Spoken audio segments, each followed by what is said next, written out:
Hey everybody, Fifth Horseman here, playing more Kerbal Space Program. We got a ton of stuff up here, but mostly I just want to show you we are going to return carbonite from the moon today. In particular, we are going to return 450 units. So we've got 5 of these things. Each one can hold, 100. So we've got room for 500 units of carbonite on the ship, and we are going to send it up to moon. We're going to land it next to our station, and we're going to pump it full of carbonite. That's the plan, and the person who's doing that is Lyowen, who is an engineer. He has the ability to, he's an engineer so he can see all this stuff, but he has the ability to control the ship, because you can't tell we've installed a QBE like device in the pod. It's been clipped into the pod. But anyway, this is a fairly simple ship. There's nothing major about it during the launch phase. So I will, in 3, 2, 1, launch. I like to start pulling this guy over a little bit earlier. Actually, I shouldn't say this guy. Anybody with solids on him, I like to start pulling them a little bit before 10,000 because they are so hard to control. Also, notice our atmospheric efficiency is pretty darn high. I'm actually going to let it go back down before I hit the spacebar again. Because it's cheaper to use the solids and go with the inefficiencies in your ability to control them and control the throttle on them than it is to use liquid fuel and have that finer control with far more expensive parts. Anywhere but on Moon, or anywhere but on Kerbin, that's not worth it. Maybe when I get extraplanetary launch pads installed, that will be a good thing to do on Moon, or Minmus, or probably not Minmus, because it's so cheap to launch from Minmus anyway. But I don't think it ever is. I think it's only when you're launching from Kerbin that's a good idea. Maybe Lathe or Eve or something like that. Okay, and here's the ship as it stands. You notice it's got 2, I think these are Oscars? No, FLT-200s. This one here, actually, well, this one is going to get us to the moon and hopefully start our landing process. And then this one is going to get us back. Or this one's actually going to land on the moon. And then it's going to refill at the station to bring us back. We're going to dump this when it's going to crash into the moon. Okay. Every time I finish a burn, I like to fill up my fuel tanks that whenever I do this sort of thing. That way I don't forget. Because if you know anything from watching my series, you know that I tend to forget things fairly frequently. And we're in orbit. Okay, that looks pretty good right there. I guess we'll go with that one. It's a 1 minute and 36-second burn. We got time to do it, so we might as well.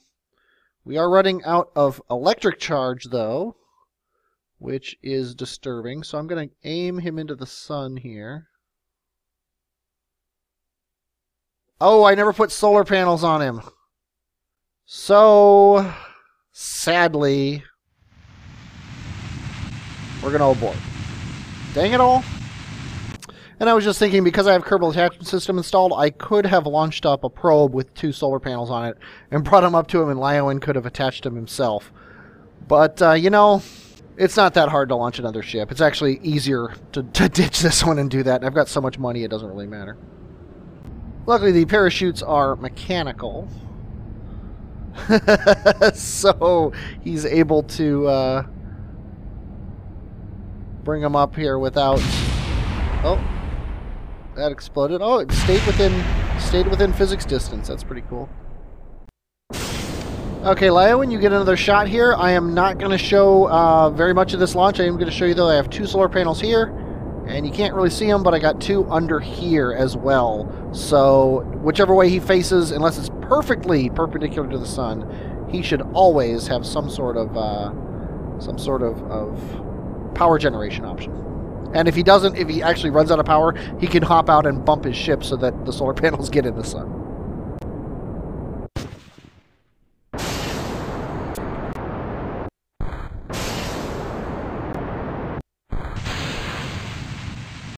Okay, we are in orbit. We have solar panels now, so we can now again plan our trip to the moon. It's a 1.5 minute burn, so at 45 seconds we're going to start this thing, and I'll come back when we're getting closer to the moon. Okay, I used a lot more fuel than I thought I would. We are going to dump this tank, though, because it will eventually intersect Moon's orbit and either get flung out of the system or crash into Moon or crash into Kerbin. But we only have 698 meters per second left in our tank in order to get this guy into orbit and land him. And if you look here, we're going to be going, if we wanted to do the entire thing right here, that would take 821. So we're basically not going to get this done on this trip here. We're going to have to actually send up a refueler for our carbonite fetcher ship. I planned this terribly. But oh well, what are you going to do? So we're going to get this guy into orbit, though, around Moon, and then we're going to see what our options are as far as getting him some fuel. Okay, it's a fairly nice orbit here. 30 by 20, give or take. 34 by 21. Who cares? Now, what is this? Oh, that's the first landing ever on the moon. That's kind of cool. Well, you're stuck, though. You've got 438 meters per second of fuel left in your tank. And that is not enough to stop because you're going 547 meters per second right now. So, let's actually check out our carbonite base and see how they're doing as far as mining and converting. Okay, they have no... Oh, wait, no, they have a ton of carbonite, and they are still converting it to liquid fuel. Yeah, you know what? I am going to allow this thing to keep going. It looks like the converter only runs when it has focus, which is fine, though, because we need to have 450 units of carbonite anyway on this guy. But it looks like every day he can drill maybe about 1 grand of carbonite. Which is fine. That's perfectly reasonable. So, now to plan my rescue ship for Lyoin so that he can get some extra fuel. It's going to have to... you know what I'm going to do? I'll show you what I'm going to do. I am going to research advanced construction here. And then I'm also going to research the claw. And we are going to go up there. Yes, we are going to go up. And we are going to claw into Lyoin and give him some fuel that way. That sounds a very Kerbal way to do this. And I have upgraded the astronaut complex, and I have hired 5 new astronauts. I'm gonna hire you guys 5 at a time, basically every episode. Although if I do something that takes more than one episode, or more than one episode to complete, I will probably only add you in every major thing I do. But we've got Blizzy, who didn't care what he would be. He is an engineer. We've got Alexander, who wanted to be a scientist. Your name was hard. Every single letter that made sense for a last name was either a pilot or an engineer. So I've made you Alexander Furman. You are a scientist. Ankro, you got your job just with Kerman. Freak, to be a scientist, I had to name you Freak Worman, and Voltaion didn't care what he was. He ended up being a pilot with the last name of Kerman. The next 5 of you will be added in the future. Okay, so I needed to fill up a 200 fuel tank. So what do you think I built? This. There is method to my madness. Let me turn on the GUI. In 3, 2, 1... Dr. Furman is gonna launch. And here's what happened. What had happened was, I took a contract to put a station in orbit around Moon, and it wants a new station with a docking port, an antenna, generates power, seats 5, and I want that up there anyway. They're paying me for it, so why not, while bringing fuel to Ledig, I'm not sorry, not Ledig, I honestly don't remember who is stuck up at Lyoin. Is that who's stuck up around Kerbin? I honestly don't know. But anyway, I gotta stage these solids out of the way. And they looked like they weren't very much, but they were critical to getting this thing to work. I'll tell you that much. But this thing is crazy. You can't tell here, but there's a docking port underneath this big engine here. It's a what do you call it? A mainsail. There's a docking port under here, so I'm actually going to dump this thing when the time comes, because we're not going to need it. Once we get up and we're going mostly sideways, I don't actually need this engine pushing, and I don't want to carry it. So yeah, I'm gonna dump it. And here, I'll show you here in a second after we stage these away what the big plan is with this ship. Okay, those are going. Now, this is draining fuel into him. This is actually draining fuel into these guys. They're cruising along, shoving this guy up into the air. I'm actually going to start my gravity turn here as we go. Eventually, this is going to run out of fuel. When it does, this is going to stop going because it doesn't have any fuel going to it. That's when I'm going to dump that. When I dump that, these are going to be the only two engines pulling this entire thing up. However, this tank here is going to be empty, so it's not going to be that hard to pull it up into the air. Our thrust to weight that high up is a very small, like about 0.55, I think, somewhere in that vicinity, and I can still get this thing into orbit. That's the joy of launching sideways. Is you don't need the huge beefy engine once you've cleared the lower atmosphere and you're going sideways. Up at the top here, we've got a little tug, a robotic tug that has a claw on one end and a docking port on the other. And what he's going to do is he's got RCS fuel. Once we get close to Lyowen's machine up there. Oh, there goes my thing. And notice I also had whatever you call them, decouplers here with struts on them. And the whole reason I didn't want struts mucking up my my thing here. Now, normally when I get up to 50 here, I would turn towards the horizon. I'm not going to do that because we need a little bit of upward thrust. Well, actually, our thrust to weight is a very high 0.7. So that's the way that this will shove us up. But if I actually go down to the horizon, then my time to apoapsis goes down too far, and then I won't be able to actually reach orbit. But yeah, this guy's going to go get that machine, hook onto it, and then bring it back and dock it to this docking port right here.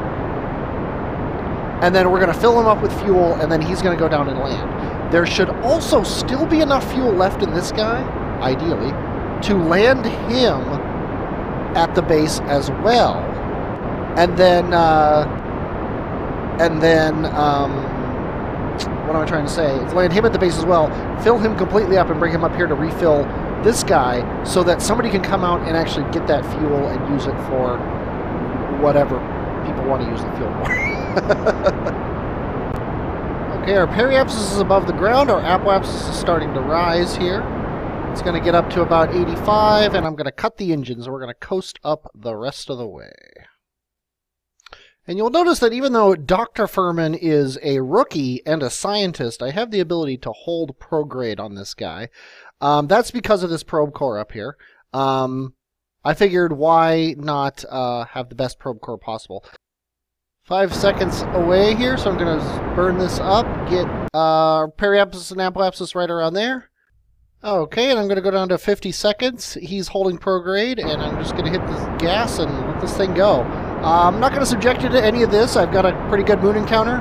I'll come back when we're actually like getting in around moon. Okay, the sun has set, which can be problematic while I'm using the thing to hold the retrograde here. But let's see what happens. These engines do generate power, which I forgot about, which is nice. I'm so used to using the 38-7S's. I think this is our first landing flag again. First landing, yay! Lyowen, I knew it was you. I really did. I don't know why I was saying it wasn't you. Anyway, let's set the base up as our target. And ideally, we are going to do this right at the descending node here. Or actually, we're going to meet him at the ascending node. That actually looks really good. What's the damage on that? 25 meters per second. We have 400 and some odd. So this is looking really good here. Let's just get it right on the money here. Now, in addition to having lots of carbonite or having lots of liquid fuel here to fuel up the ship, we need at least 450 carbonite. So I'm actually going to turn off the converter here, so it's only drilling carbonite, so that we don't use it up. Because I'm going to sit here and I'm going to fast forward time while we wait here. I'm actually also going to turn off the overlay. And I fast forwarded too far. Let's go ahead and do the burn here. And then check out our actual close approach. We're going to want to do a burn that's roughly like this. We're going to want to go down. This is kind of like getting the orbits for the satellites here. We're going to want to go a little bit down. We're going to want to go radial. And that's really close to what we're going to want. And it's going to cost us 119 of our 414 meters per second, which means we can do it. Because once we get this, the tug will do the rest. Oh, something just flew by. One of our satellites, I assume. And you know what? I'm not even going to do this burn. We're going to do it the old-fashioned way here.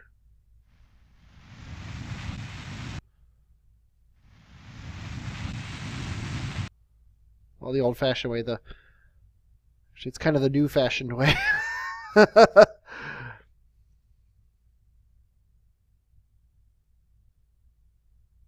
There we go.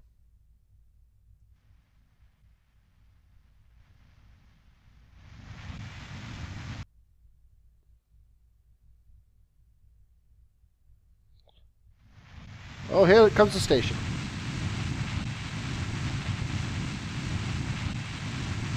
We passed it a little bit and almost crashed into it a little bit. But what's a little bit of crashing into among friends? Okay, I'm just going to sidle up alongside this guy here. We have a very small amount of fuel left. Sorry about the spinning of the camera here. Where's the station? There it is. So we are going to get up alongside here. We are going to completely stop our velocity. Might as well make it as easy for that tug as possible because I've never actually used this tug before.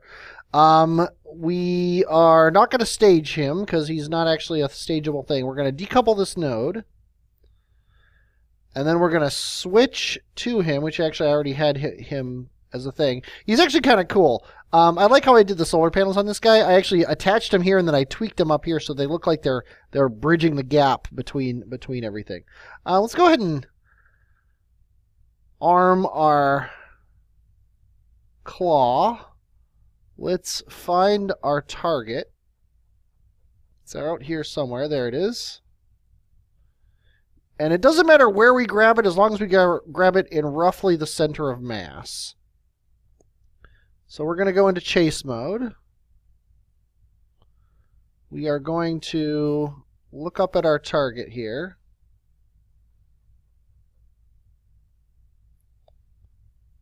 And I'm just going to grab him right like this. Let's turn on SAS, or turn on RCS, and then burn forward a bit. I'm pretty sure this will do a center of mass. Kind of looks like it's going more for the capsule than the center of mass. But the capsule, for all I know, is the center of mass because he's so out of fuel. And we didn't grab him. There we go. Now we grabbed him. So now we want to control from here. This is the beauty of this thing. Let's see if this actually works now. It does. We are moving. Okay, now we want to set this as our target. And now we're going to switch over to this guy, and then we're going to control from here, set him as our target. And then we're going to aim at our target. Oh, he can't... I thought I had a QBE probe in here, but apparently I did not. So we're going to have to be a little cheaty here.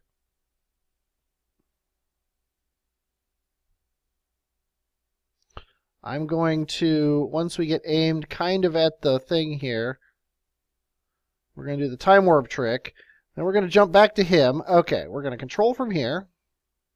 Set as target. Okay, there we go. I had to get everything on the screen at the same time. Okay, let's get ourselves heading towards our target. Now, let's turn off RCS so we don't waste it. Let's get everything aimed correctly here. Turn RCS back on, and then we're going to thrust up like this. Kind of sucks that we're heading directly into the sun, but there's nothing we can do about it.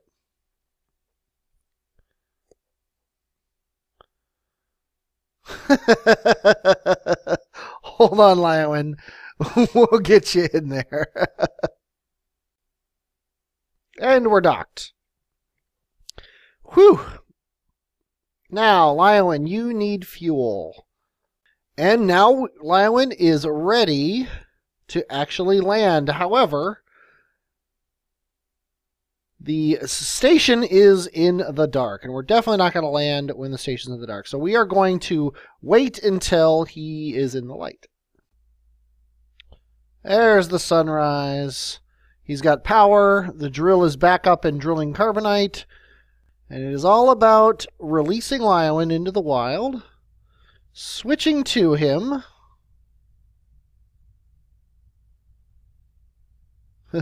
Bumping ourselves away. Lyon don't care. Okay. Let's actually turn on trajectories here. That's pretty much perfect. That's what we want. Is we want our target to be beyond our base. We need to set that up to be a ground station though.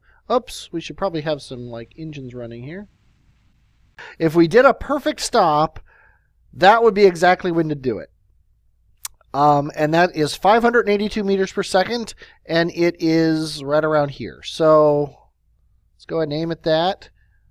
I don't actually know. I've never done this with the trajectories mod before, although I've always been curious. So let's go ahead and see what happens here. I am guessing we're going to want to start burning 30 seconds before. We are disturbingly close. I'm going to hit the Z key. I'm also going to turn myself a little bit so that this is more, oops, on top of the base here.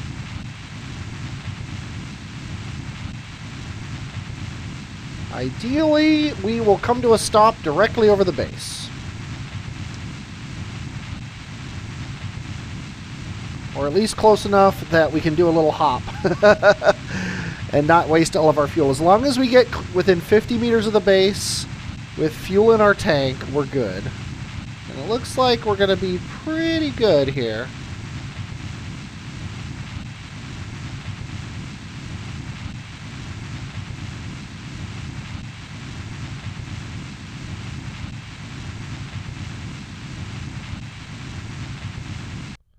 Okay, wait, roll yourself this way.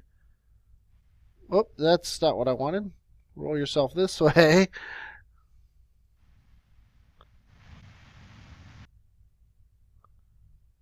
This is pretty awesome.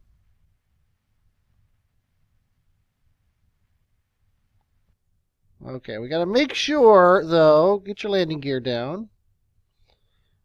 We got to make sure that we're ready to land when the time comes. That's for sure. And you're not set up in pilot training yet to have that good hold the retrograde. We are going 100 meters per second. Our estimated time to impact is 10 seconds, so we're going to hit X.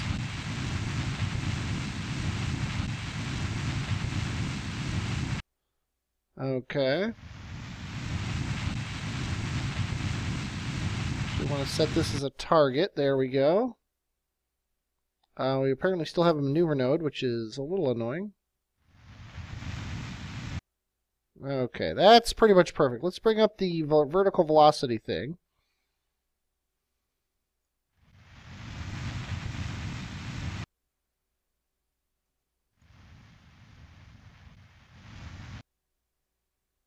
And we are going to zero our velocity, and we're going to go down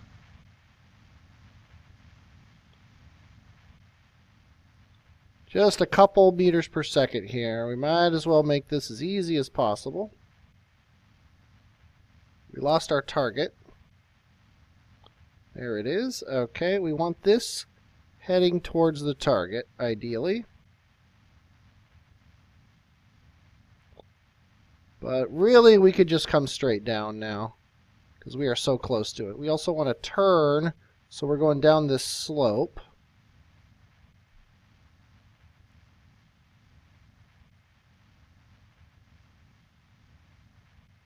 Okay, there we go. Kind of a waste of fuel, but you don't have to worry about wasting fuel when you're going to a fuel depot. It's like lamenting about the gas you spend pulling into the gas station. Okay, it's really hard to tell what the slope is here, but that's definitely upslope. It's coming down at 2 meters per second. Let's make it 1. And we've landed. Very well done, Lyowen. Okay, boys. Jeb, Bill, and Bob. We need to... I think we're going to send Bob out. One thing Lyowen wants to do before he leaves is to hop out and plant a flag, because you get credit for that. You get credit for planting flags, and that accounts. That gives you experience, and Lyowen wants that sweet experience. I'm gonna hit F5. I don't know how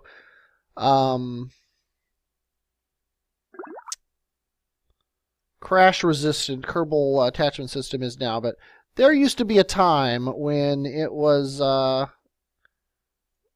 moderately crashy, we'll say. Go ahead and... Oh, Lyowen, you are just outside of the reach. Okay, not a big deal. Not a big deal.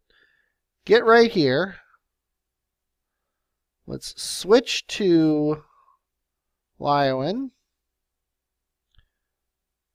who is going to have to go... let's see. Let's actually go +1. He's going to have to go this way. And then 0, -1.